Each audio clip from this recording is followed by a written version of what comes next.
So welcome, everyone. We're excited to be here with you today. We're going to as folks are coming in, we're going to get going. I'm Linda Sprague Martinez. I'm co-direct the Community Engagement Core for the Clinical Translational Science Institute, along with my colleague, Tracy Battaglia. I'm also associate professor in the School of Social Work in the macro department. Today, just a couple of quick Zoom reminders before I turn it over to my colleague and co-director, Tracy.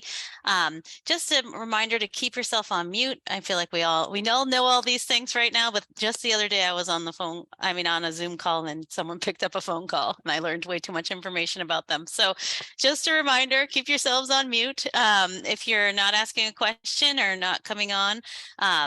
And if you do have a question, you can use the raise your hand function. There'll be a lot of us on here, plus the slides, so that will help bump you up to the top. You can use the chat throughout. We'll be monitoring the chat if things come up as we're going, and we can answer your questions there, or we'll take them as we go. But with that, I'll turn it over to Tracy. Thank you, Linda. Good afternoon, everyone. It's really great to see so many people. I see there's 34 people on. I recognize some faces and some names. So thank you for those of you who I know and those of you who I don't for joining us today. I am a professor of medicine and community health sciences over on the medical campus, and have the privilege and honor to co-direct the community engagement program for the BU Clinical Translational Science Institute at Boston University with Linda Sprague Martinez.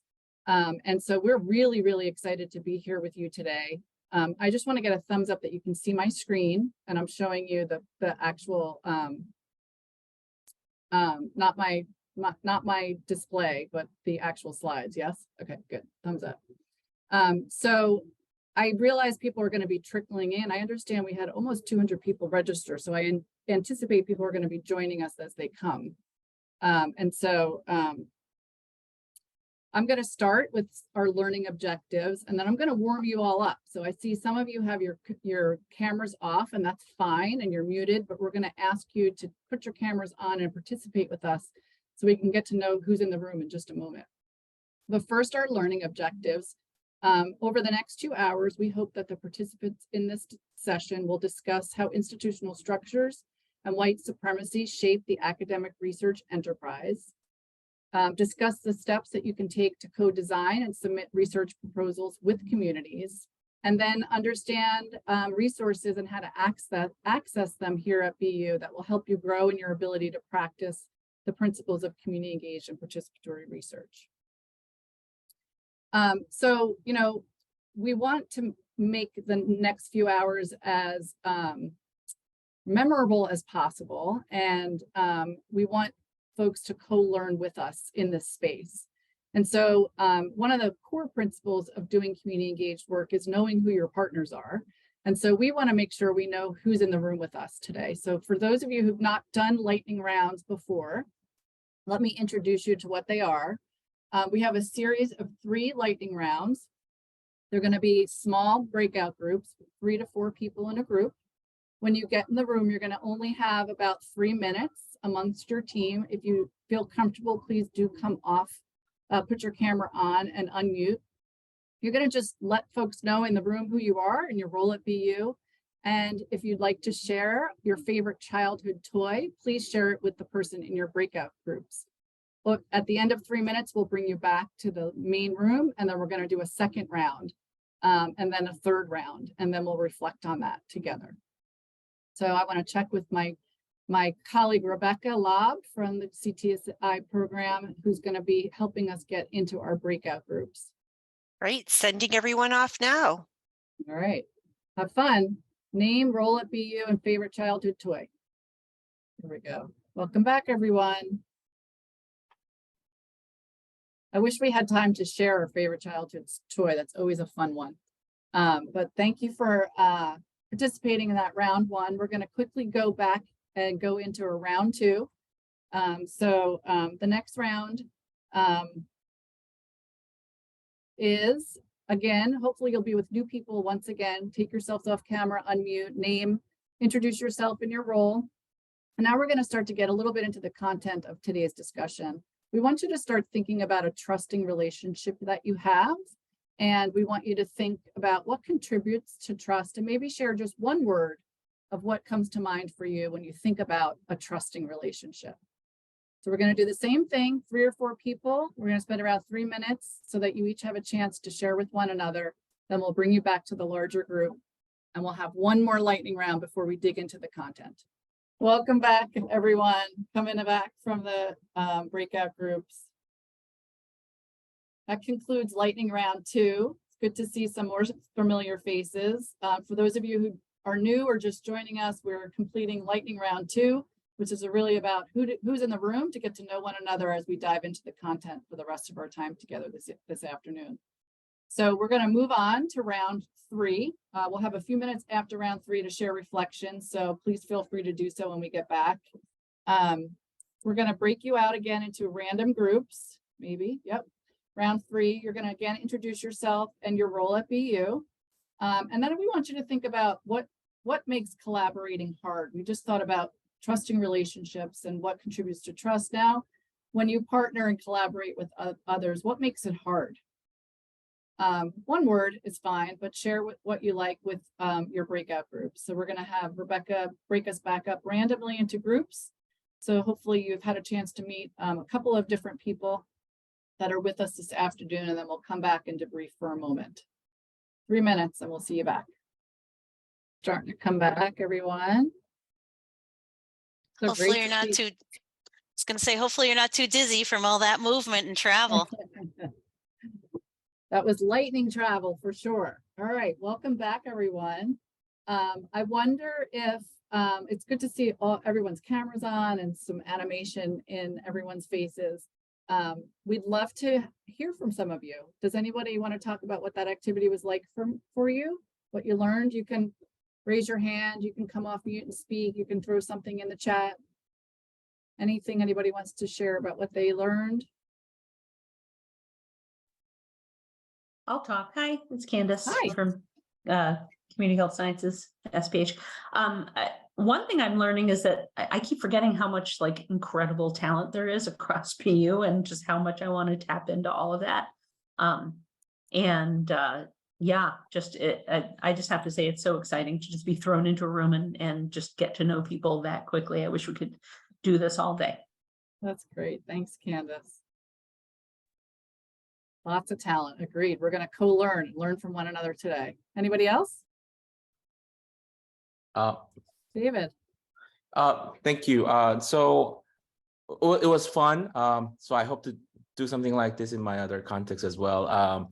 So I come from School of Theology.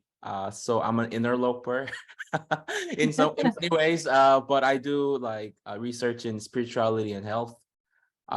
So yeah, in many ways, I am an interloper, but also in many other ways, I feel like we're speaking same languages. But when I say religion, I saw folks like, oh, that's new, you know. Yeah, and then yeah. So I think it was both was really fun but familiarities, but also not that it's unfamiliarity is bad, but it just that kind of.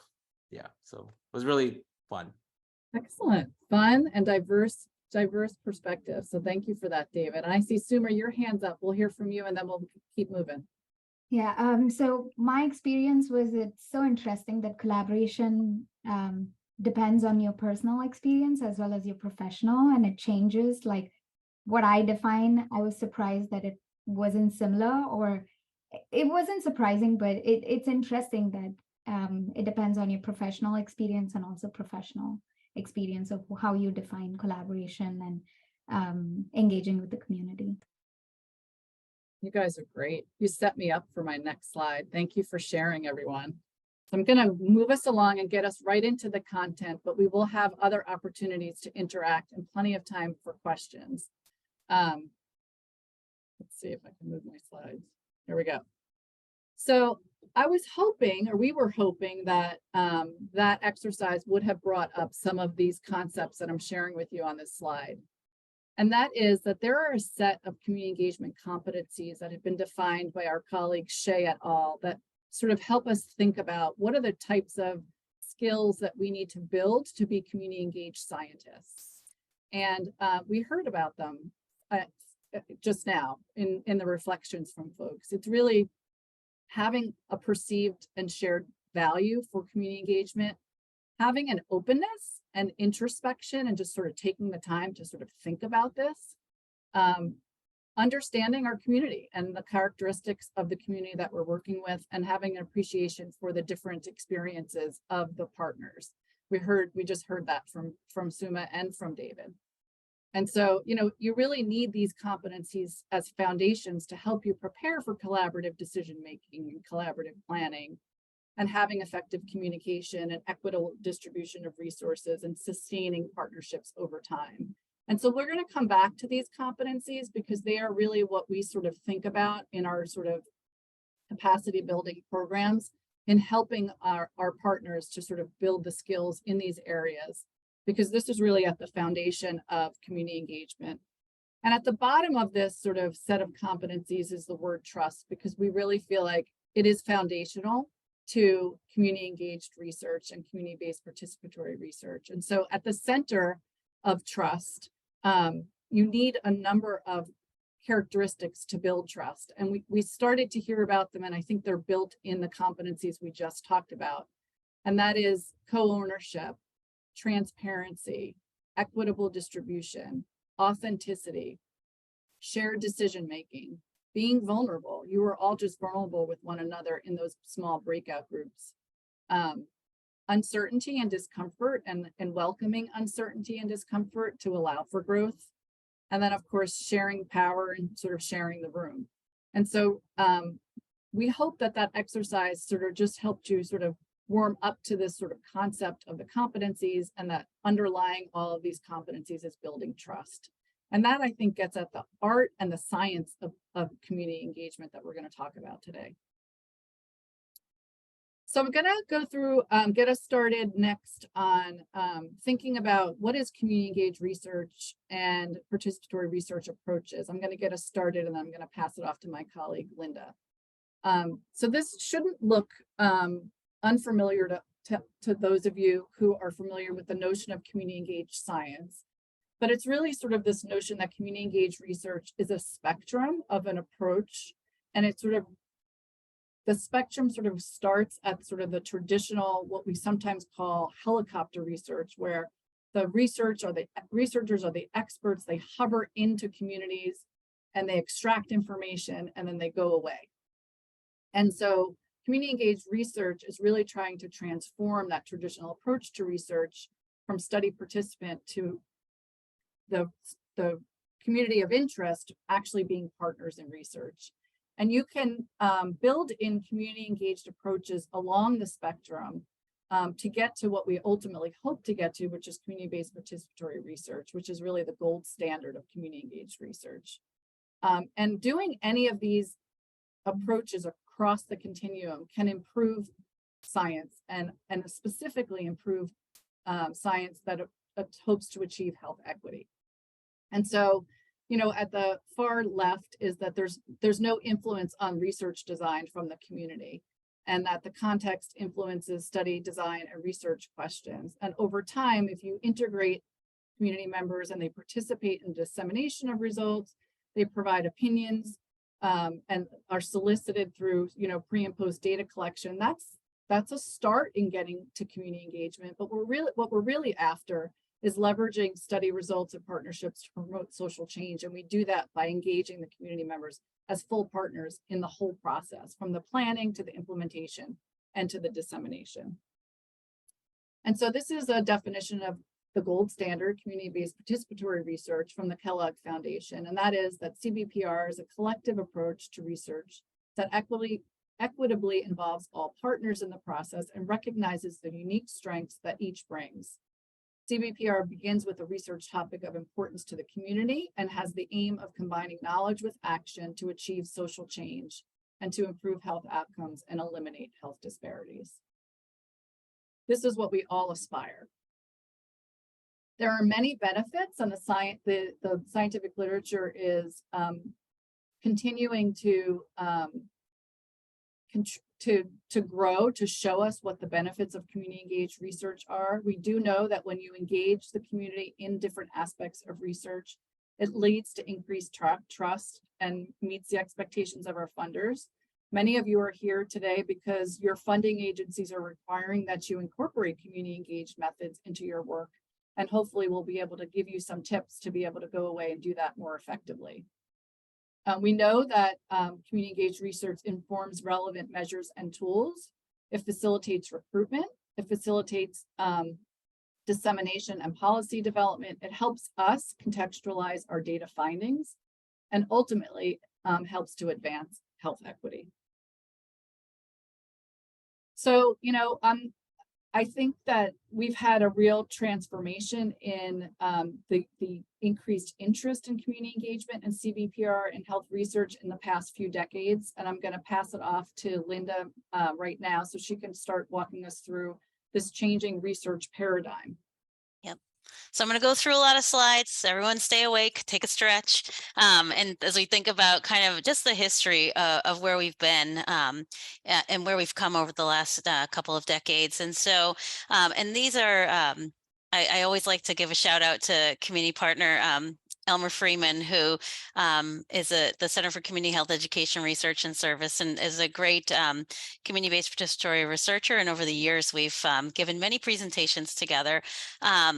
And really, just to kind of start us out, is that we saw this changing research paradigm 2000 to 2008. We saw a move from multidisciplinary research into interdisciplinary research, and then over time, probably closer to 2014, to this focus on transdisciplinary team science, the language began to shift. But with those shifts, we saw this focus of research that was really issue focused, issue centered in health research, that we weren't, we were focusing, and the issue and that we started to really focus in on was related to health disparities, health equity.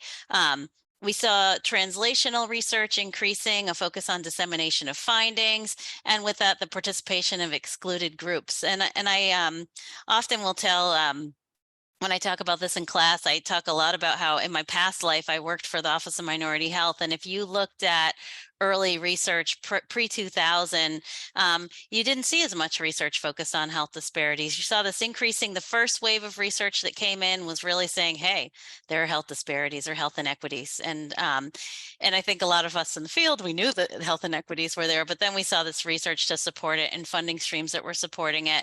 And then as we started to move to the intervention research funding to address health inequities back then, which were called health disparities, that's when we started to see this, you know what, people in communities know what they need to be healthy, which I'll talk a lot about as we go through. At the same time, we saw this shift in the research paradigm to more of an individual research to multidisciplinary team.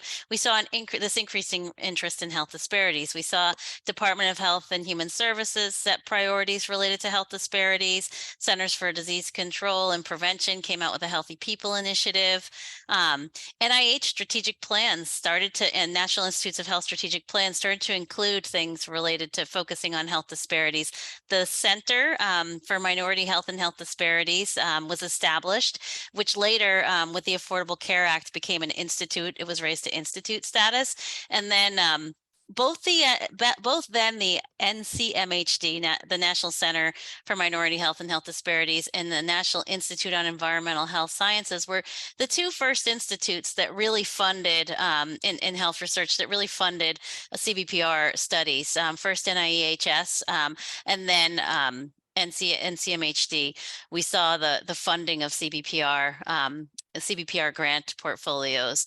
Also with the Institute of Medicine reports came out and really thinking about focusing on health disparities. And I added this to the slide. I usually don't include it on the slide, that number 7, NCATS, at the time, it was NIH when they first funded the CTSI initiative and then moved to NCATS. But NCATS had it had a different approach in that it really called for community engagement, and each of the clinical translational science institutes, which we'll continue to talk about, that's where we're coming to you from, are designed to increase research infrastructure for research translation. And within that, there is this recognition that you can't do that without community engagement. So within each CTSA or Clinical Translational Science Award site that's funded by NCATS, there is a community engagement core. And early on, those cores were, NCATS and CTSIs were really criticized by CBPR participatory researchers for community engagement that was more of a means to an end, as opposed to the real transformative goals of participatory or community engaged approaches. And there was an Institute of Medicine report that came out in 2013 on the CTSA initiatives that spoke to that. And so since that period, you have seen a little bit of a shift in the way that CTSAs approach community engagement and really thinking about developing partnerships with communities that are meaningful, thinking about gaining community input into how we, what are the important questions we need to be asking, how are we approaching research. So really kind of moving along that spectrum. But still, it varies from CTSA site to CTSA site, and there are over 60 across the country. So you can click to the next slide. And so this at that time, there is this report. This is from a report that came out in the New England Research Institute back in the summer of 2002. And it said there's this old joke about a man who late one night dropped his keys in the middle of a dark parking lot, and he moves some distance over to the side of the lot and begins to kind of look for his keys all over the place. And when he's asked, "Hey, where did you lose your keys? Did you lose them over here?" He's like, "No, but I'm looking here because this is where the light is." And a lot of times we as researchers, we're studying a particular thing, whether it's a chronic disease condition that we're interested in, diabetes or cardiovascular disease or cancer. And we're studying something from the perspective of studying that disease, but there's a reality that there are all these broader structural factors that may influence or have an impact on communities and conditions. And when you talk to communities, they don't always talk to you in disease specific language, right? They're talking, there are these broader determinants that they might be focused on around their health. And so this really recognized this need to be in conversation with communities as we're thinking about studying health, because we're, as I think, Suma, you pointed in the beginning, when we talk about things, we have sometimes different meanings for them, right? We think about things differently, and we think about health differently. And you can click to the next slide. I have an example. And this was back in early 2000s. I used to be with Tufts before I was with BU, and I was with the CTSI there.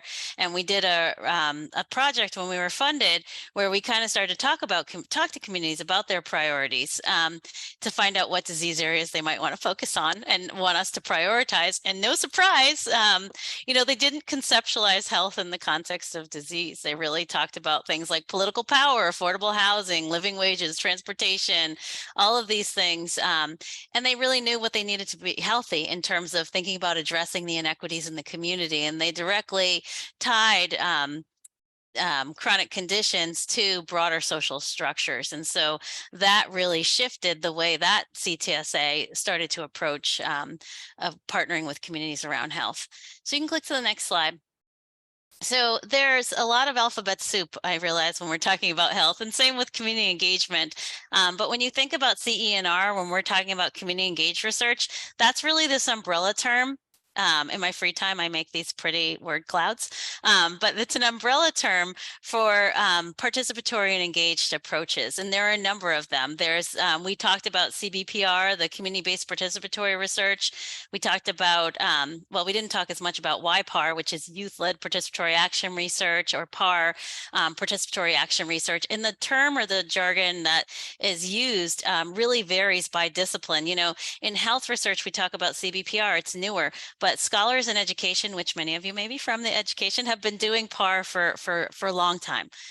They've been doing participatory action research for decades longer than health researchers. Similar community psychology in other fields, each discipline. But some of the foundations that kind of underlie community engaged and participatory approaches are the work of Kurt Lewin and then the work of Paulo Freire. So you can click to the next slide, and I'll go through this kind of quickly is that really Kurt Lewin is, you know, in the 1940s, he's really thinking about learning is more active when the active, it's an active rather than a passive process, right? And he rejected the notion that we as researchers have to be separate from the work with communities, and that talked about this iterative research as more of an iterative process where we're really studying something, we're learning from it, and then we're changing the conditions as a result of what we're learning. And so really describing these iterative steps when we look at community-based participatory research is really, it's an iterative process, right?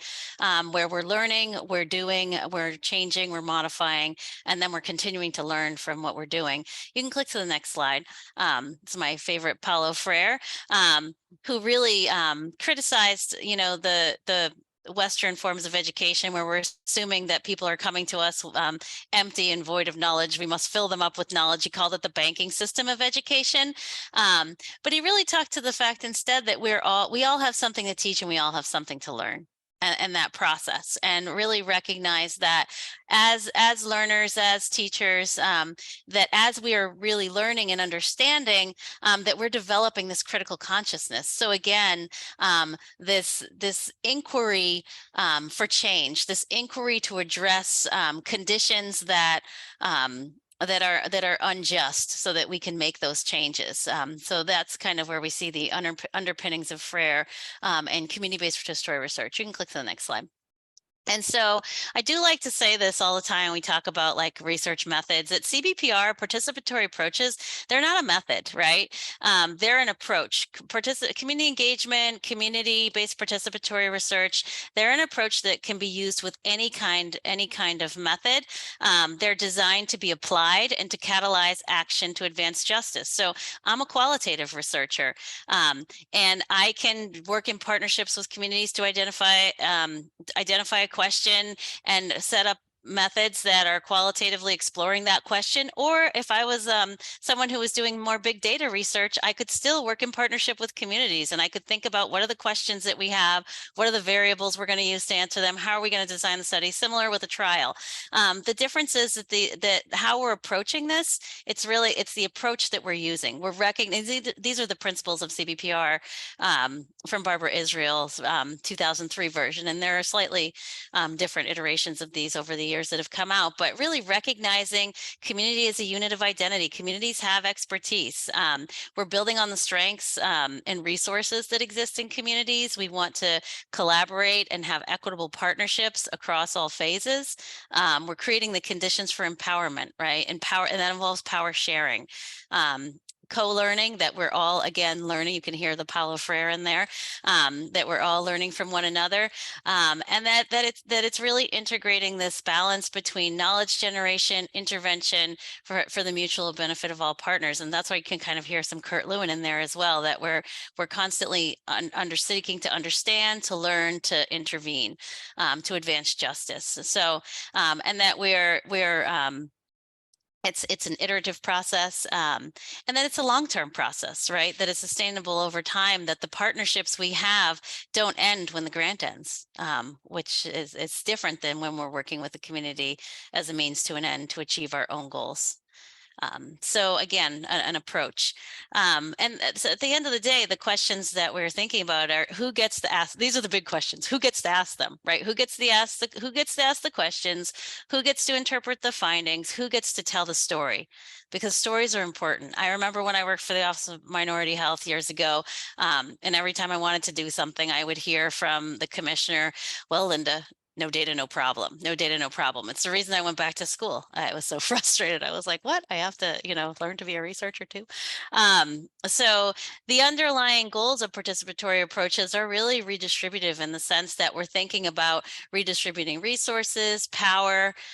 We're thinking about contesting inequities. There's a co-learning, relationship development, and collective action to advance justice. That's what makes us different. This is what this work is about. It's not about research for research sake. It's about research for changing conditions that are important for people's lives. And that runs counter to societal conceptualizations of knowledge generation, right? There are visions that knowledge generation happens in the academy. I love this cartoon, we just study it. It's your job to do it. right? And that's different because with CBPR, it's all of our jobs to do the work. So. And then these dominant ideological messages we receive, they reflect the interests of a dominant class in society. Knowledge isn't neutral. It's the product of specific historical moments and reflects ideas and beliefs of a definite group, right? So we learned from my colleague, Sprague Martinez at the School of Social Work, that a lot of times this is driven by individualism. When we think about ideological messages we receive, the individualism, competition, self-interest, these are all based in ideologies of white supremacy, racial capitalism, right? So thinking about white supremacy as a belief system based on a set of ideas that posit white people and the ideas, thoughts, beliefs, actions of white people are superior to those of people of color, and that it remains a dominant ideology in our society today. You can click to the next slide. And that's when I put my crazy slide up. I should give you my screen warning that I have a lot of words. And I put all this up there. Some of you might recognize this as an ecological model. Some of you might be thinking, how is that an ecological model? It looks very linear. But when I say an ecological model, it's just a diagram version of it where you see that there are these fundamental macro level factors that influence community level factors, interpersonal, and then our individual health at the end. And if you click again, Tracy, you could just see that ideologies and beliefs shape our institutions, they shape our communities, they shape our environments. And that impacts our interactions with each of those, right? So that's where I just like to illustrate. This is it's actually a model of environmental health promotion, but it's such a great picture that I like to show it. You can click to the next. And so what does that look like in organizations? A lot of times we think about white supremacy, we think about individuals, but what does that look like? How does it play out in organizations in terms of our values and our culture? Things like perfectionism, sense of urgency, favoring outcomes over process, defensiveness, rigidity, praise of the written word, power hoarding, this idea of a right to comfort. These are all characteristics of organizations that are steeped in white supremacy culture. This is where we begin to see it. And you can start to see the challenges when it comes to things like CBPR that is all about process. Community engagement is all about process. It's not so much about the outcomes. Tracy's speeding me along. I'm staying on track. All about process, not so much about the outcomes. And the challenges with ideology in general and is that the longer we're swimming in it, we don't see it. It becomes invisible to us because it's just part of the way we do business, right? So you can click to the next slide. So for us is thinking really about the challenges. And so for organizations is really thinking about not so much what can we do, but rather are we willing to do it? And for us at Community Engagement Corps from CTSI, part of our work has really been thinking about these structures within our organizations that get in the way of community engagement, to think about, well, what can we do to put in place to begin to address some of the challenges of partnering? What can we do to set systems of rewards up, like mini grants for partnerships, that can help that put value on the process of developing relationships as opposed to just publishing the paper. So you can click to the next slide.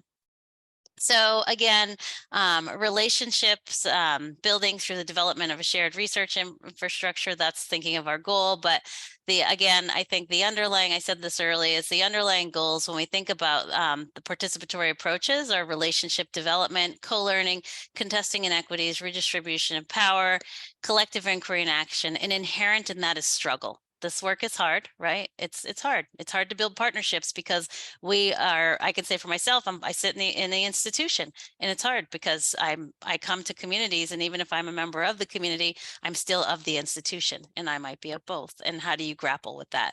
And you have to grapple with it, or it's hard to develop a relationship around it that's built on trust.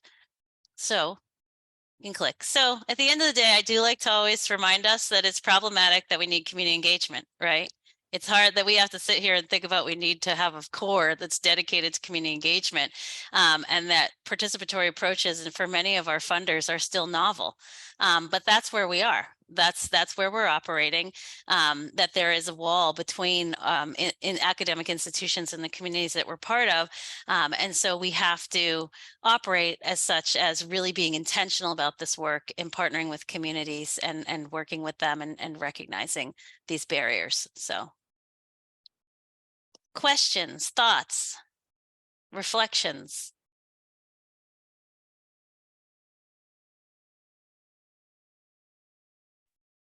I have to apologize. I wasn't trying to push you along, Linda, but I'm so anxious about what you're going to say next. And I feel like I know what you're going to. All right, Tracy, you just are like Linda's on her rambling. No, it's good. Yeah.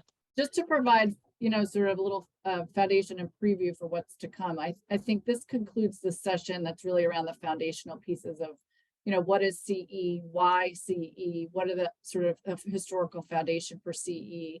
And then we're going to transition into sort of, okay, what do we do? How do we do this?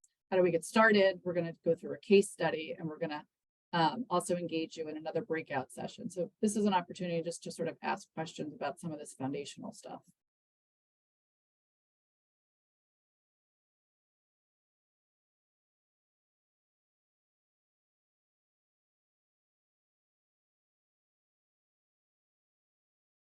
If there's no questions, we can keep going. If there are questions, you can put them in the chat and we can answer them as we go along. Okay. All right. So this next slide is to sort of ground us in getting started and what steps we should be thinking about taking for building partnerships.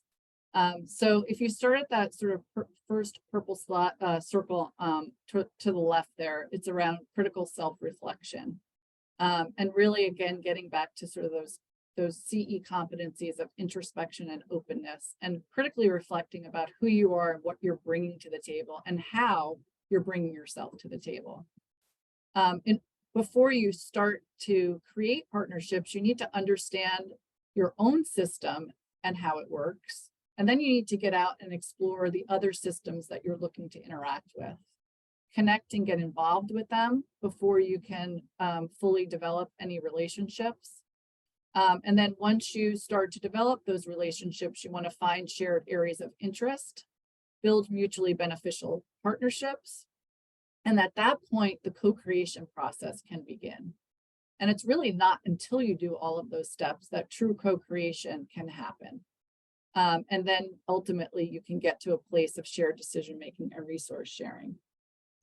Yeah, I love this slide, Tracy, that you've just gone through, because a lot of times, and Rebecca can speak to that, who's with our core as well, we'll have folks come in and they just automatically want to find a partner. Like they have an idea and they want to work with a partner, but how you've just laid it out, there's so many steps involved, and really getting out of our institutions is so important. Yeah, I think that's so true. And I think, getting back to the foundation you set for us, Linda, our institutions and our processes don't necessarily allow for these steps easily, right? It's a struggle sometimes to find the time and the resources to do some of these steps. Our reward system in our academic institutions are not aligned necessarily with taking time to build relationships and get out and explore. And that's why some of this work is so hard. So are you ready for another breakout session? I hope you are, because we're going to transition to one. This is a really awesome activity that Linda and Deb Chassler taught me when we first started working together a number of years ago on a study that we're going to use in our case in a few minutes. It's called the I am activity. And I'm going to give you some instructions and then let you break out and practice the I am activity together. And then we'll come back and sort of reflect upon it and sort of how it helps us to get started. So the I am activity is pretty simple. You're going to go into a breakout room. Same thing, Rebecca is going to help us randomly put you into some groups. We'll ask you to come off mute. You can introduce yourself if you like, but I think the I am activity is going to allow you to do that. So the notion is that if there's 3 or 4 of you in a room, you start and you go around and you each take a round where you start and say, I'll say, I am a primary care doctor. And then I'd pass it to Linda, and Linda would say, I am a mother. okay. And I would say, I am from New Jersey. And so you can pick whatever you want that helps others see sort of who you are from any different perspective that you're interested. And we're going to let that go for about 5 minutes. And so if there's 3 or 4 of you in the room, you can see it's pretty easy when you get started. It gets a little bit harder as time goes on, but hopefully you'll learn a lot about each other in that process. So I'm going to go on mute so I can answer my phone, and I'm going to let Rebecca put us into our breakout groups, and we'll see you back in 5 minutes. Are there any questions before we break out? No. Great. Thank you. So I will promise that was our last breakout session. I hope that felt good for folks. Anybody want to share any reflections from their time in the I Am session? Amazing how hard it can be to start like generating things about yourself, even after 54 years on the planet. I'm just like, wait, what have I done? And who am I? Yeah. Great point, Candace. Even after like 30 seconds, That's been my experience. It's easy to start. It's hard to keep going. But partners sometimes give you nice cues. So any other reflections before I move us along? Carla has a hand up. Oh, go ahead, Carla. Hi, Carla. Hey, how are you, Tracy? Good to see you. This is You pretty too. great. I think what was really interesting, at least in our group, was realizing our commonalities. We come from totally different parts of the university and different research areas, and yet recognizing that those common points of tangency among our life experiences, among our professional goals and aspirations, to me, it's really cool just to have that just spontaneously emerge. And while I agree, it can be challenging, there's just like this amazing energy that comes from having that kind of like, oh my God moment with people that you've never interacted with before. Makes you feel connected, huh? Yeah. Definitely. It's a really great observation, Carla. I think it's like once you get past that, I am a professor, like the things we have are professional identities, like that's when you find all these really interesting connections too with folks. So Thanks for sharing. That's great. Yeah. All right. So all those points are really well taken. I think the other thing we were sort of trying to get at and sort of thinking about how you enter relationships is really just understanding sort of what you bring to the relationship, and that this issue of sort of positionality and the notion that our personal values, our views, our location and time and space all influence how one understands the world. And in this context, gender, race, class, and other aspects of our own identities are indicators of social and spatial positions and are not fixed given qualities. Positions act on the knowledge a person has about things, both material and abstract, and consequently, knowledge is the product of a specific position that reflects particular places and spaces.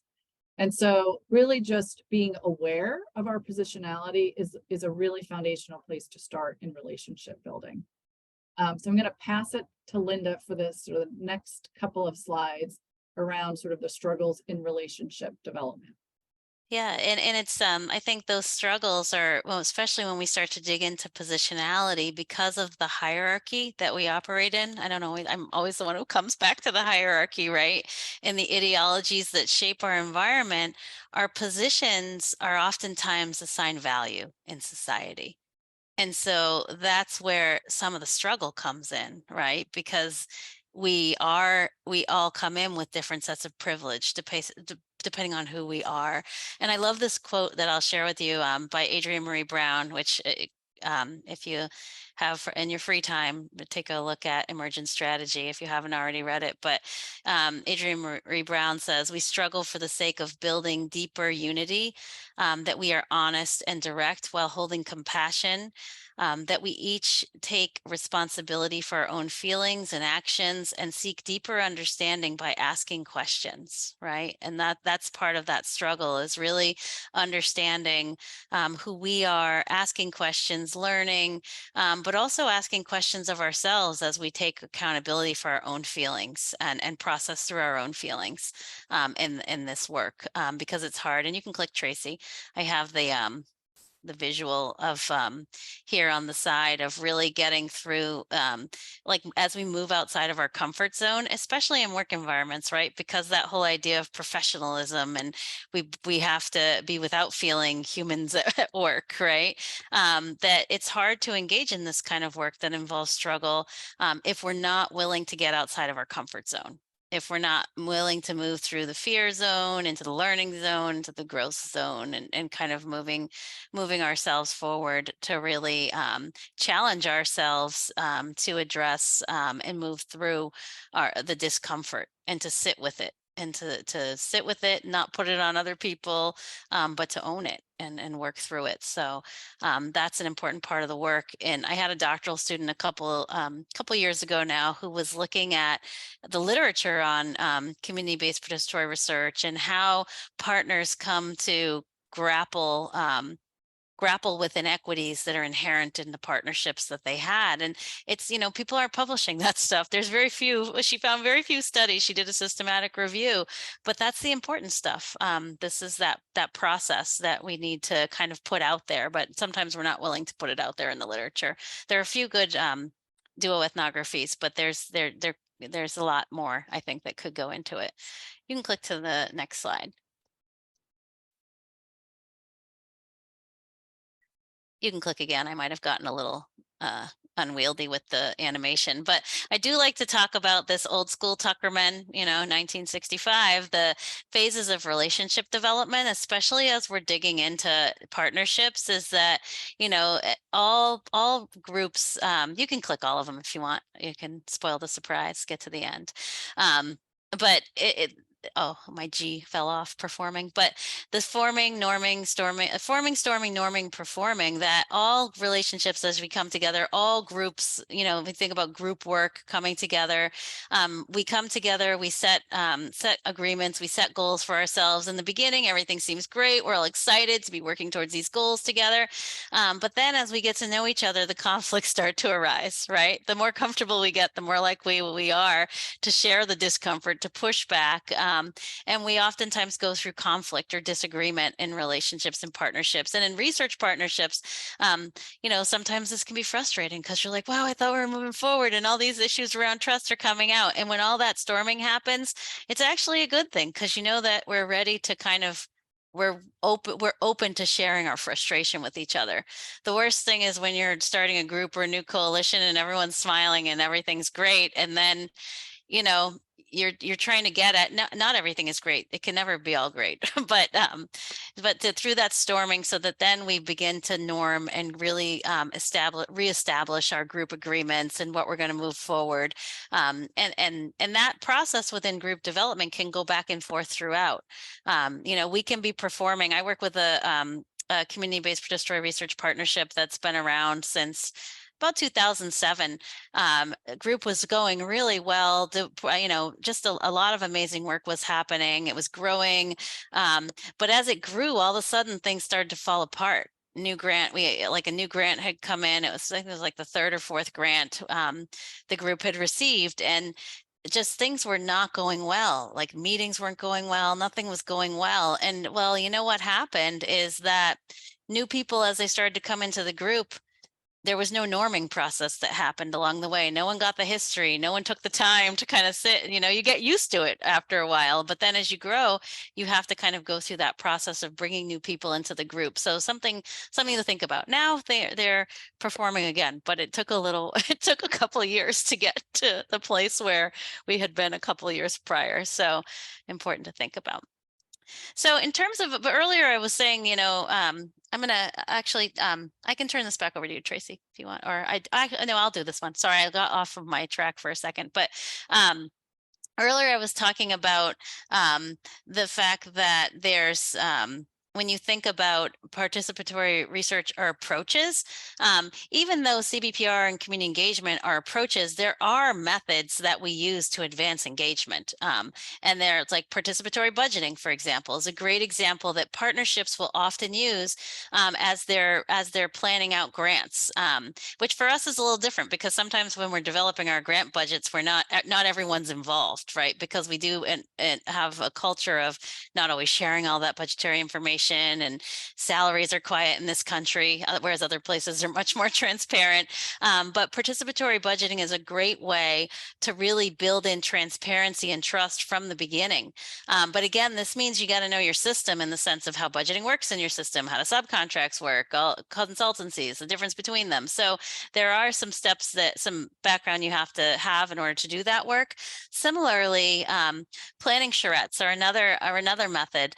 Pile sorting or card sorting, as Rebecca talks about, is an anthropological method, but it can also be a great way to bring people together around decision-making, prioritization activities, community mapping, social mapping, storytelling sessions, theater, the arts are a great way, are great methods to advance engagement. Photo voice, I'm biased, I do a lot of arts-based methods, but they're all great ways to engage people in really thinking about what are we going to study, how are we going to approach it, how do we make meaning of things as we move forward. So, and there are more as well. You can click to the next animation. I got a little unruly with animation.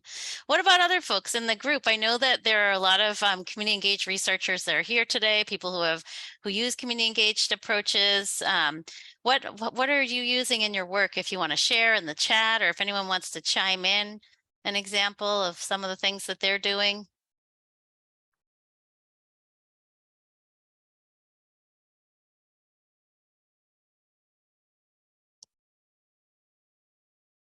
Great, Scott. You knew that I was coming to you from the School of Social Work, where we can sit with silence. So go ahead.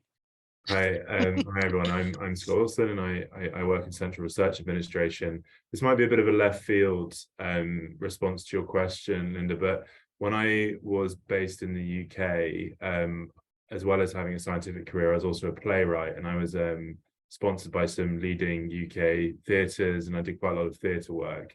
And particularly with regards to the climate crisis, which is one of my core issues, we really found, I worked at the Natural History Museum in London as well, we really found that theatre was an excellent carriage to pick apart some of the climate crisis injustices and structural issues therein, because it's something about putting it on a stage and literally having the proscenium arch, which is what it's there for, allows a new kind of style of dialogue and thought that was far more active than, I don't mean to draw a line between arts and sciences or anything like that, but it felt a lot more active than a research paper, and by bringing it to life, and your audience is literally sort of held captive, and that there's a dynamic there which is worth drilling into as well. We were getting really, really strong engaged responses that were very positive, and quite surprised actually as well. Great example. And I'm smiling because yesterday I was facilitating a group for there's a group on biosecurity for Concentric, and there was a person there from the UK who talked about how for their community engagement project, they did they used theater to engage the community around biosecurity, and I thought that was really a great example. So other thoughts, other things that folks are doing? I'm looking in the chat. I see things like engaging rituals, going on field trips, participating in activism. Yep, all ways to really get folks thinking about an issue. So great examples. You can click forward. I was just thinking about Susie Sarfati's course. I don't know the name of the course, the puppetry course. Oh yeah, the puppetry course, a great one. It's just like, translating sort of science into sort of art to sort of help communicate and disseminate results. We're working with a group of students on one of our health services research projects, and we're really excited about their puppet show that they're creating to sort of help us disseminate our messages to our communities. Yep. So let's see if I can figure out how to advance. Okay, so we just sort of talked through some of the sort of, how do you get started sort of, developing relationships so you can start the participatory process. And in health services research and in sort of, clinical healthcare delivery, case-based examples are the best way that we learn. And so Linda and I thought it would be great to sort of put a case in here to bring to life an example of how this works in the field, the good, the bad, and the ugly from the Healing Community Study. Any of you in the audience here the HEAL study or the HEAL initiative, which is an NIH or NIDA, National Institute of Drug Abuse Initiative. It stands for Helping End Addiction Long Term, and it's a major initiative of NIDA. We are fortunate to be the recipients of one of the grants. There are 4 sites around the country, 4 states that are funded essentially to utilize community engaged approaches to reduce overdose deaths from opioid overdose deaths to address the sort of opioid crisis. And I will say that Jeffrey Samet is the lead PI of this project. He is a health services researcher, addiction scientist here on the medical campus. He and many of my colleagues in general internal medicine are leading the nation sort of as addiction scientists and in developing sort of approaches to end addiction.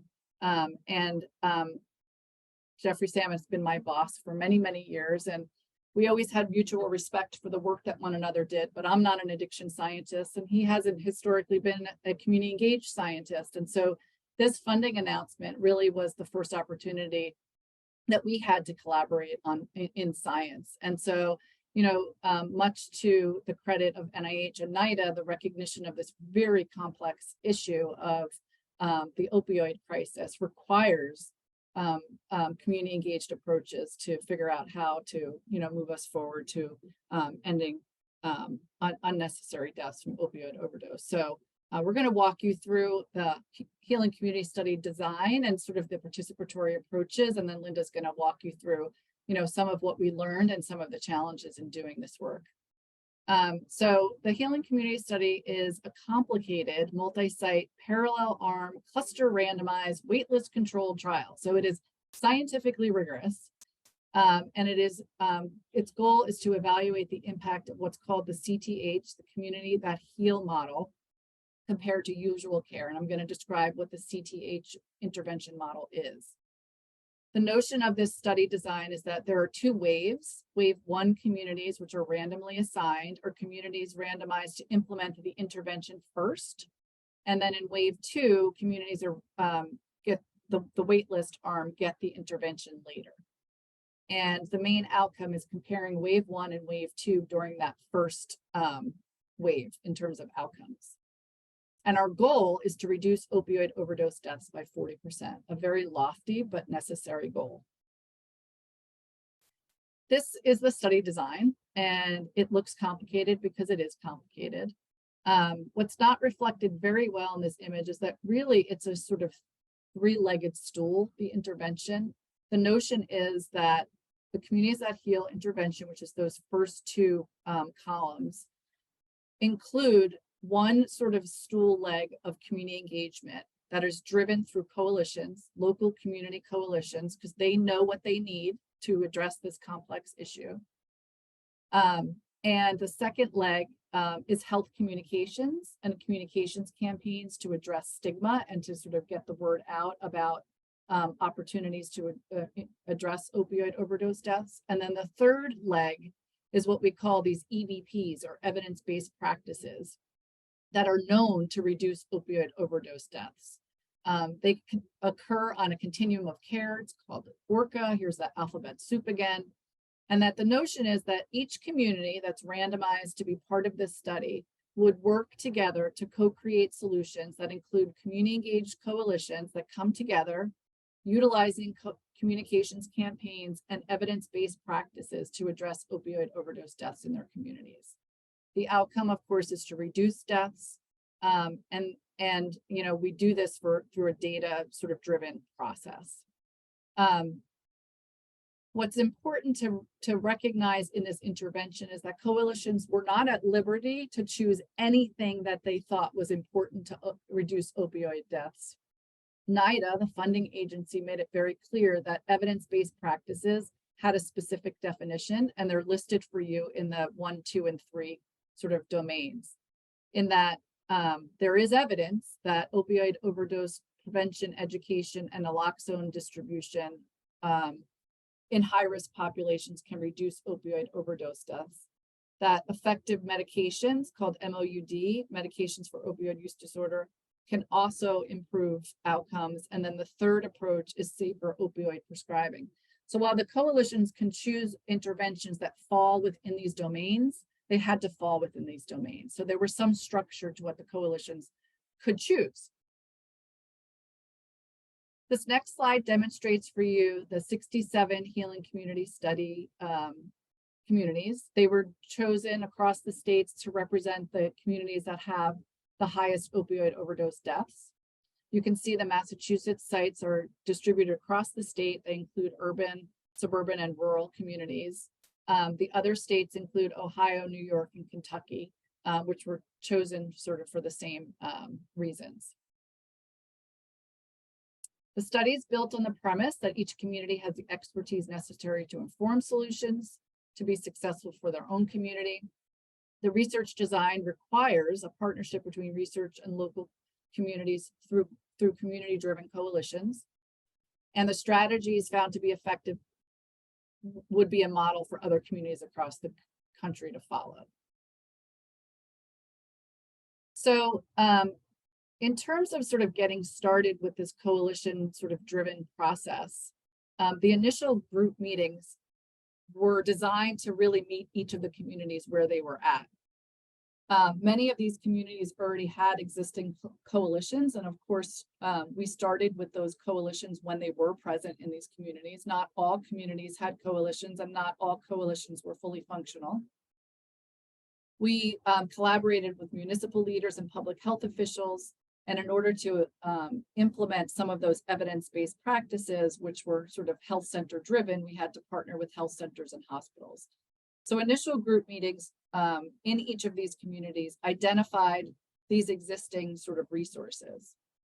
And then once we identified these existing resources in each community, we widened the circle by going out and meeting with each of these partners and having one-on-one conversations and group listening sessions. And also, very importantly, trying to engage high-risk and impacted populations. So populations who are actively using, or family or caregivers who have lived experience with opioid use and overdose. In terms of sort of thinking about that figure that we shared about getting started, how did we explore the local context? And we did this through a number of different approaches. We engaged in community dialogues, and each of the communities' approach looked a little bit different based on sort of who was leading each of these community initiatives. Some coalitions mapped the care continuum. We worked together to build community profiles, which is really an asset-based approach. Like what are the assets in the communities that are necessary to stand up these complex interventions, and where are the gaps? The asset assessment, and then agenda setting with the community members. And at the heart of all this, at that circle, another alphabet soup, it's people with lived experience or use disorder. But you can see all the different stakeholders that were pulled in that would be necessary to address this issue. This is a sort of a blank draft of the community profiles that the communities worked collaboratively to put together with support from the research teams. They fall into those 3 buckets of evidence-based practices. It's the sort of harm reduction work around opioid overdose protection through naloxone distribution. The second is medications for opioid use disorder, and the third is prescription safety. And then for each of those, we did mapping to understand what are the existing interventions that are in place, who's doing this, are high-risk populations being targeted or not, who's missing, are there existing collaborations, where are there opportunities, how might we think about sustaining this, and what are sort of community narratives or context to sort of help us really understand where the gaps are. And so that process got us started, and a lot of the work focused on really centering equity at the heart of all of this. So Linda, I'm going to pass it off to you to sort of walk us through sort of where we went from these beginning steps. Oh yeah, so definitely. And I think along with those beginning steps, Tracy, you mentioned this earlier that when you were talking about Jeffrey, is that a lot of the researchers, most of the researchers on the study were not community engaged researchers, the vast majority. And so we did a lot of training with folks throughout the process around community engagement, around participatory methods. And part of that process, engaging staff really led staff to begin to focus on racial equity in the context when they were meeting with communities. And racial equity was not named in the grant earlier on as a priority. But through that process of training and engaging with staff and staff engaging in partnership with communities, racial equity in Massachusetts, it started in Massachusetts, but then in New York and the other states as well began to bubble up as a priority, because when you work in partnership with people focused on, addressing issues, health issues in communities, equity comes up. So through this work, they were, of the strategies that they implemented, 23 of them across the 6 Massachusetts communities focused explicitly on advancing racial equity. 10 strategies were focused on engaging individuals with within criminal justice systems. 2 coalitions had racial equity subcommittees, and then there was one overall strategy committee that was formed for the study that informed national study policy, because we were, again, one study across 4 states where that was integrated into racial equity was in social justice were in definitions were integrated at the national level as well. You can click to the next slide. Some of the kind of what we learned works when we partner with communities. I have to give it up for the team at this grant sits at BMC, and their staff in administration really was able to work with us around hiring locally, making sure that we're hiring staff at BMC that are from the communities that we're working in.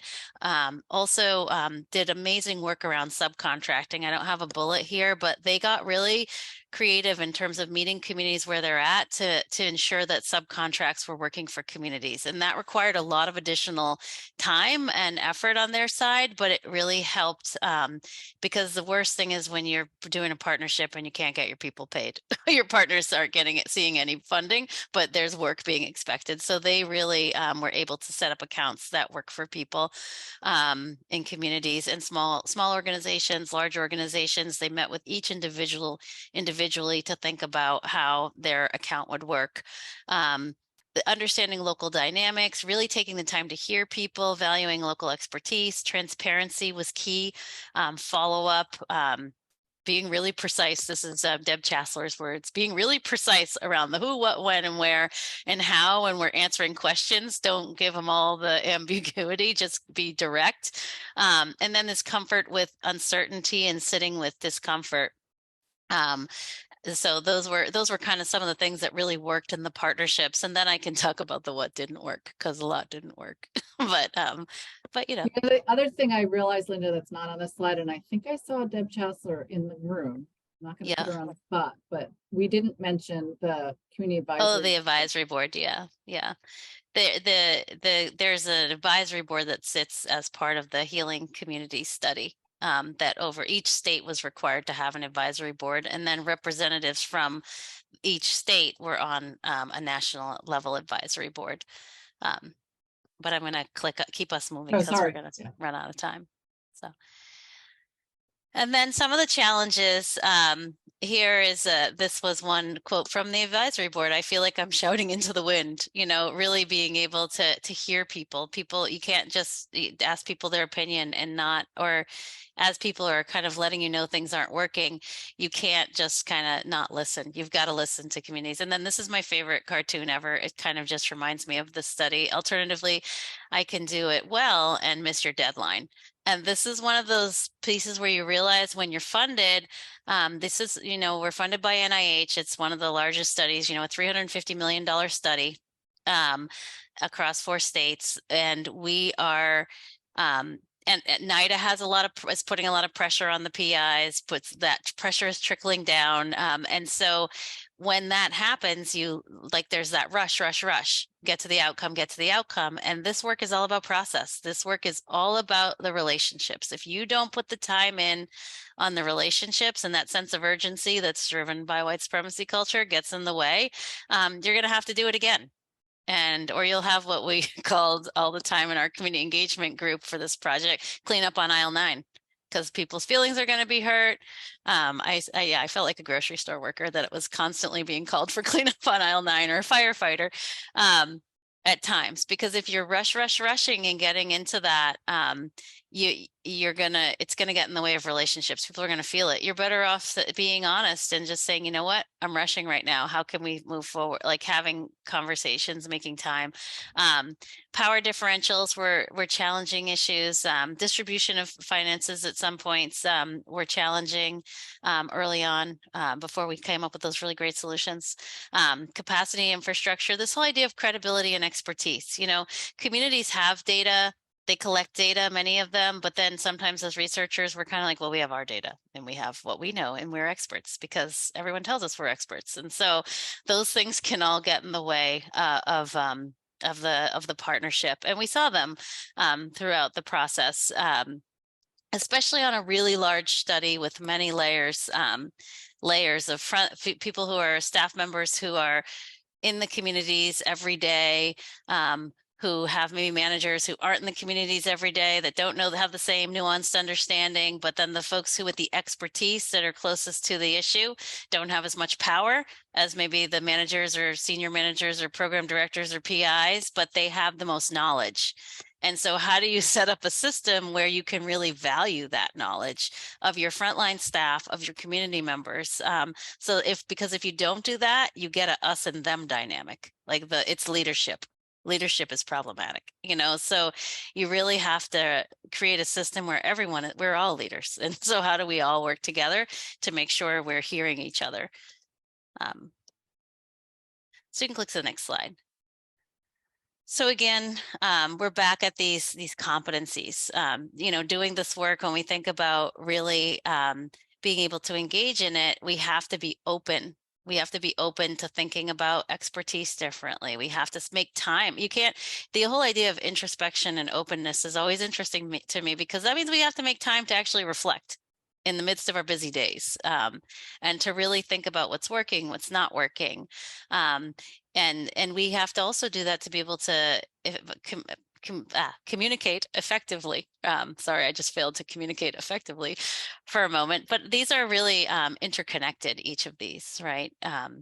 You need to be able to communicate effectively if you're going to plan collaboratively. You need to really understand the community. In order to really understand the characteristics of the community, you have to be open to it. You have to perceive that there's value in it. So these are, when you get down to it, these are all very interconnected. You can click to the next slide. So yeah, we have here just an example of the research planning process when you're thinking about getting going. And so first, thinking about the process of engagement or participation, really questions you can start to ask yourself is how is participation, this is if you're thinking about community engagement, how's participation going to advance my research objectives? Why am I interested in it? What am I hoping to achieve? What are the expectations for each of the partners and players that are involved in the process? Where are there opportunities for power sharing? Where are there opportunities? What are the participation strategies or tactics that we're going to engage in? And these are examples of as we're sharing with working with partnerships. And so what are our community action outcomes? What's the change we want to see in communities? And how are we going to come to consensus around that? right? How are we going to work with and engaging all of the different folks who are involved in our work across different phases of the process? Or is it that different people are going to be involved in different elements of the process?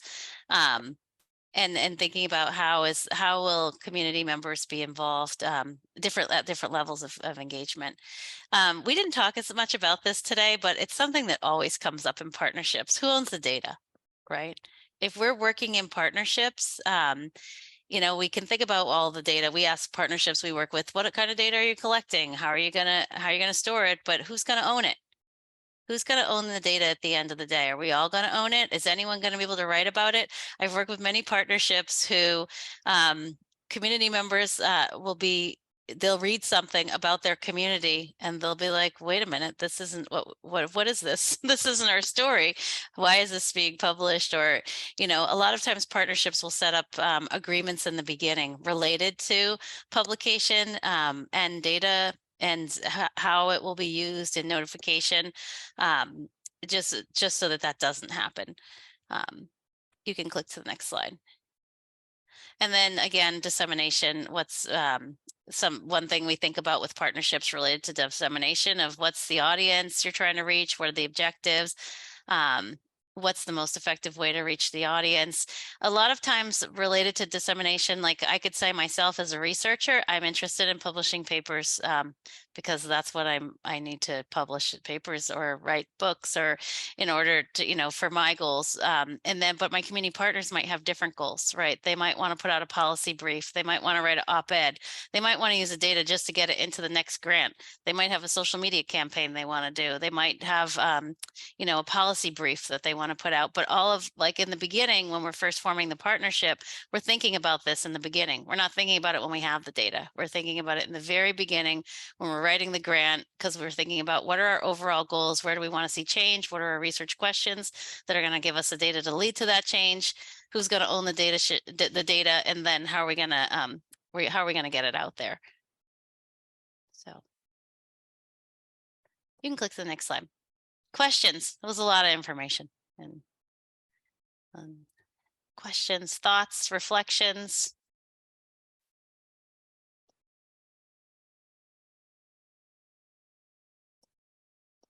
Monica?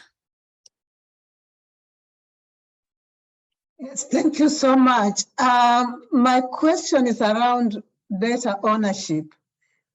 I would think if you are doing community participatory research, that should be automatic based on some of the guidelines you've given us. So I was just wondering, why is that even a question we are still asking? And if we still ask it, are there any specific guidelines on who should own the data? Great point, right? I mean, ideally, our communities own the data, depending on the type of the nature of the project. But a lot of times, if the university is funded to do the grant, then the data might sit in our data systems. And so if we're using, for example, REDCap, which for data collection, and all the data is entered there, who has access? And then how do we set up early on how we can make sure that everyone has access to the data and receiving it? Or I've had grants where we set it up so that data is collected through the community or organization, but then that requires institutional review depending on the type of data that we're collecting. So it can get complicated, which is why I think early on when we were talking about really knowing your system, knowing how your system operates. I've worked at institutions where when we're going to do a research project collaboratively, we're able to affiliate the community partner who's also an investigator, so they have access to all the same data systems that I would have. But it looks different. That looks different, that process across different institutions. And so it's definitely something that has to be thought of. I think, Candace, you have a point in the chat. Is it related? Sorry, I saw it pop up. Thank you. Yeah. Sorry, totally off, not on the topic that Monica raised, but I was sorry. curious if you have any hot tips for getting your fellow academics to embrace or accept the premise that white supremacy culture is kind of the tradition of our profession and sort of get folks on board to not just sort of sequester anti-racism work or anti-oppressive work in this corner. My dog is objecting down there. And getting, like, I don't know, that because it's a thorny conversation that I've tried to have in a lot of different spaces to varying degrees of success. I think this is a great question, and I'll turn it over to Tracy for both, because we can go to the other question too. But I think from my experience, it's hard. I'm at the School of Social Work, so we talk about white supremacy culture and we teach about it, but still we all have different conceptualizations of it. And I think that there's probably differing levels of agreement, the extent to which it's embedded in our institutions and organizations. But I would argue the same challenges we have as community engaged researchers are the same reasons why we can't recruit a diverse workforce or retain a diverse workforce, right? The same things that kind of shape our institutions, those norms and values are what's getting in the way. Here's one example from Healing Community Study. Tracy, you can chime in on this one. Early on, which gets to your point about how do we bring our colleagues along. Early on for the work when we were starting to do, when racial equity, social justice work was bubbling up in the context of Healing Community Study, and we were like, wow, you could actually reduce fatal opioid overdose and widen the gap, essentially. Depending how you approach that, you could worsen existing inequities if you didn't do it in a meaningful way. If the right people weren't at the table, if you weren't thinking about equity, you could really set us back quite a bit and still have a successful study, right? Meet your goal. And so when that was bubbling up, we started to form the Racial Equity Social Justice Committee. We thought about as a committee, like, wow, how could we really operate differently? And how could we, let's bring this to the group, to the steering committee. And we started talking about white supremacy culture. And we started talking about the issues, thinking about the work that I shared with you from Jones and Oken in our mind. But, we had all read it. We had all read the work. We're familiar with the terminology. We were all speaking the same language because we were meeting about it and reading papers about it, and we were ready. But when we presented it to the broader steering committee, I don't know if Tracy, you wanted to have that reaction. People were just like very upset. Well, I think we've talked about leaning into discomfort. We leaned hard into discomfort. And, too hard. Yeah. I think that one of the goals of our CTSA CE program is to create a community of engagement. So really create a community that can have these conversations and can get comfortable having these conversations. And so, I think that's what we did as the community engagement sort of core team for the Healing Community Study is we asked hard questions. And we asked the teams to lean in with us to try to answer those questions. And they did. Yeah. It but wasn't not right away. Yeah. Not right away. Well received. And, we may have had to raise an issue or a question more than once before it was really truly addressed. But it definitely, it made all the changes that Linda just talked about. And I think it gets at the question Julie put in the chat, which is like, how do you know or decide when a community engaged study will not do harm? And so it's asking those kinds of questions, Julie, like, if we do this and approach it this way, might we be disadvantaging a certain population or creating more inequity inadvertently? And I think you just have to ask those questions and look at the data with that lens in order to ensure that you're not going in the wrong direction. Because even the best intentions could have those outcomes. Yep. And I think one of the things with the Healing Community Study, after some really uncomfortable conversations and feeling like one was in the principal's office, maybe I spent too much time in the principal's office as a child, but I think what worked, to Candace, to your point, around moving people along was stepping back and sharing some of the readings, right?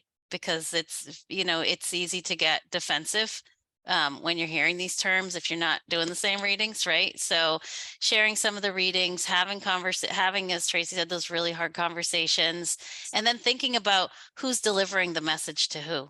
like really strategizing that, you know, because it's one thing to kind of have that, if it's a brand new conversation about white supremacy culture, it's one thing to have that conversation with a person who you can relate to, but then it's, or if you're having, if you identify as a white person, having it with another white person versus having it with a person of color, and thinking about how can we strategize having the conversations in a way that aren't going to shut people down right away or make them too, like, you want people to lean into discomfort, but sometimes you got to bring them along also.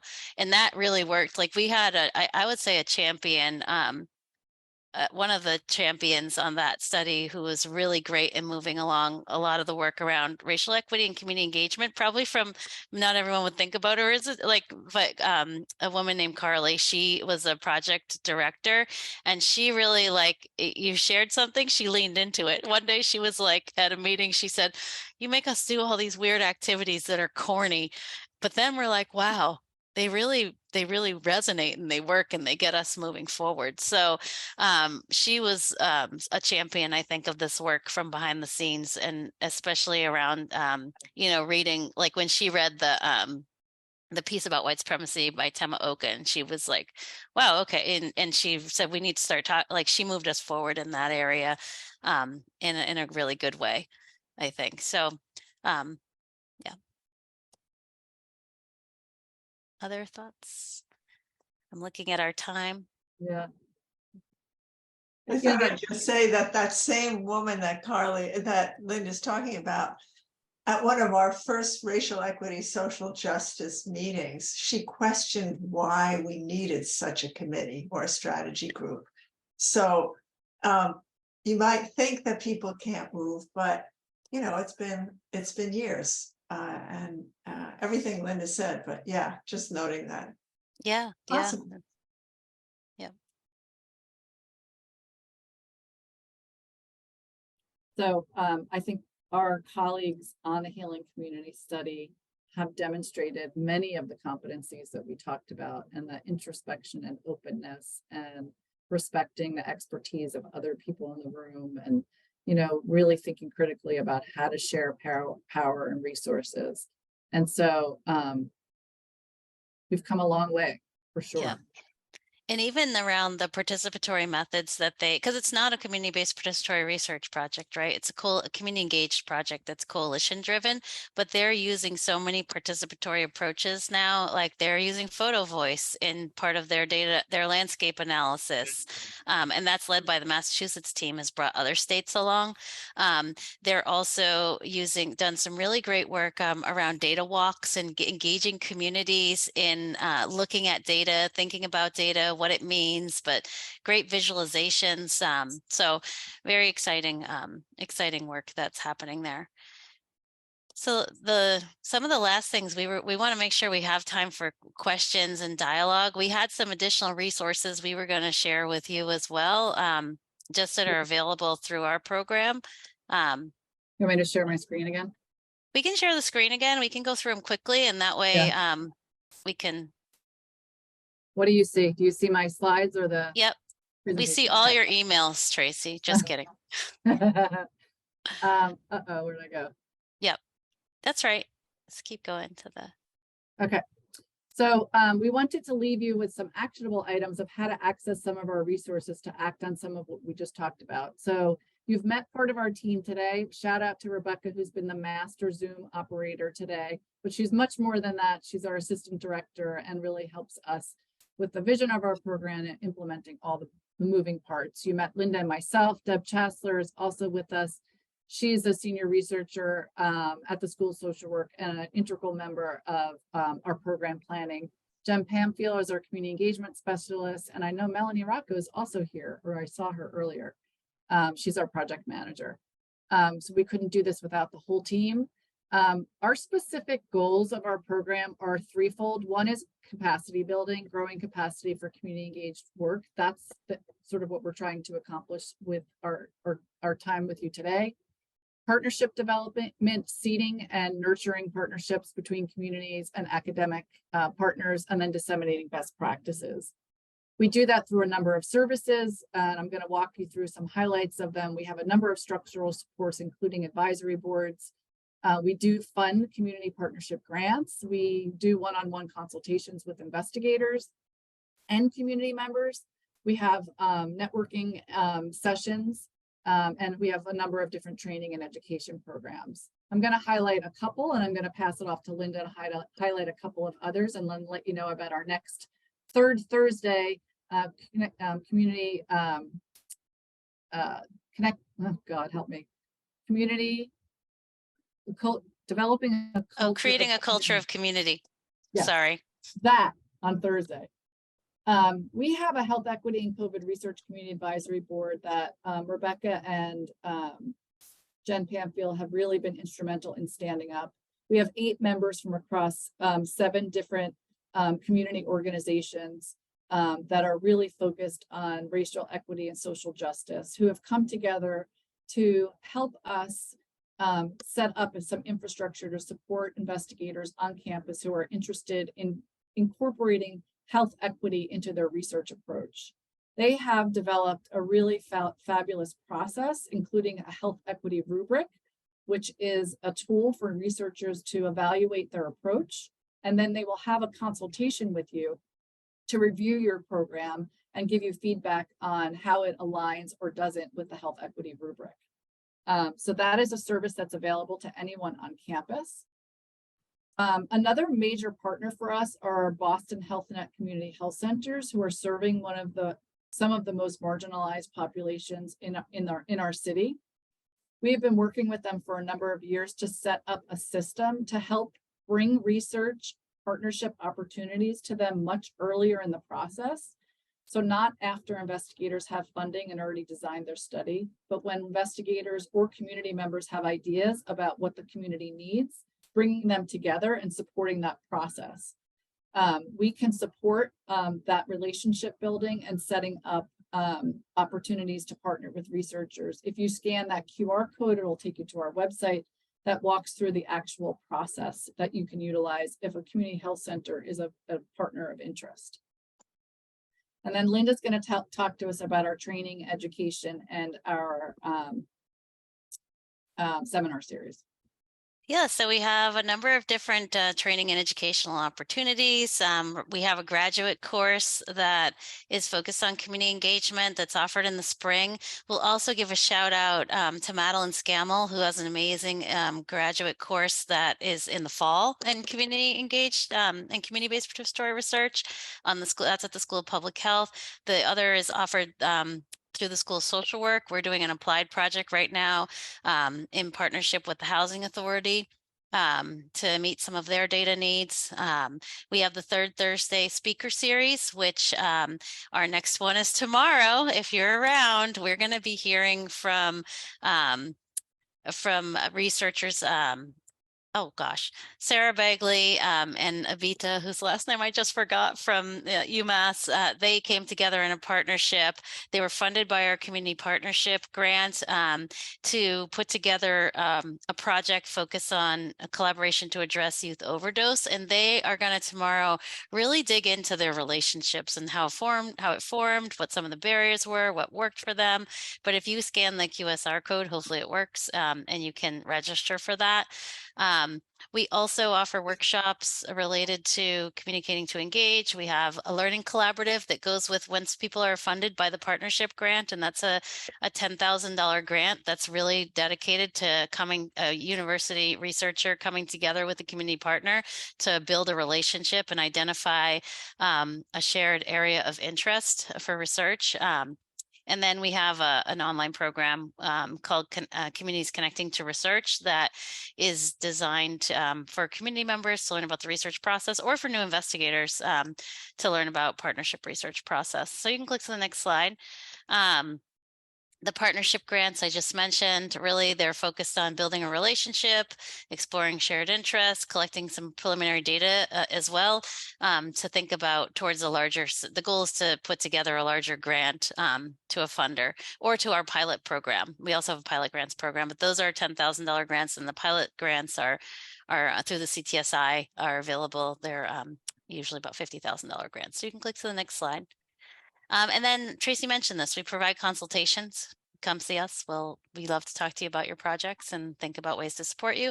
We also want to just talk about, there are many additional community engaged research resources here at BU. One of my favorites, I partner with the Metro Bridge program oftentimes through the Initiative on Cities. They partner with us on the Community Engaged Research class to help us identify community partners. They have the Initiative on Cities overall is doing a lot of work around community partnerships. So you can check out their website, as well as the Center for Anti-Racist Research. I circled it on there with my creative slide making technique. Just kidding. Check out the advocacy program at the Center for Anti-Racist Research. If you're affiliate, if you're not an affiliate, Grace and Rachel, they do a really nice, they do really great work around community engagement. And they oftentimes in the summer have a program where they're looking to partner community organizations with researchers to, again, work with them around their research priorities. So those are just a couple. There's also, I didn't put it on here, but the Activist Lab is doing some great work as well. And there's just a lot of researchers doing this work.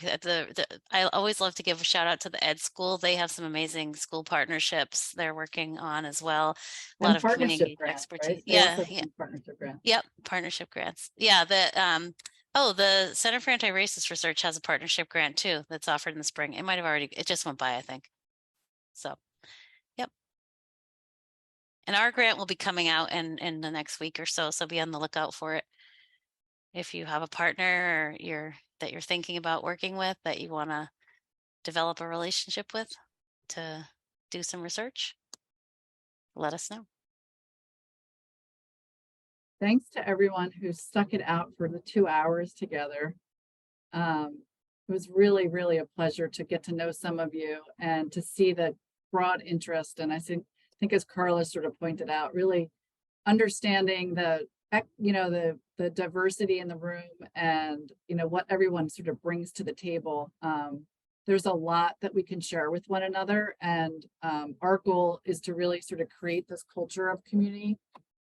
And we're very open to feedback on what kinds of infrastructure and supports needed across campus that the CTSA program could sort of help support, invest in, and sort of stand up. We're in the process of thinking about the renewal of our sort of next cycle of the CTSA program. So now is the time to give us feedback on sort of what would be helpful for you to be able to be more community engaged in your work. And so we'd love to hear from you around any of those issues.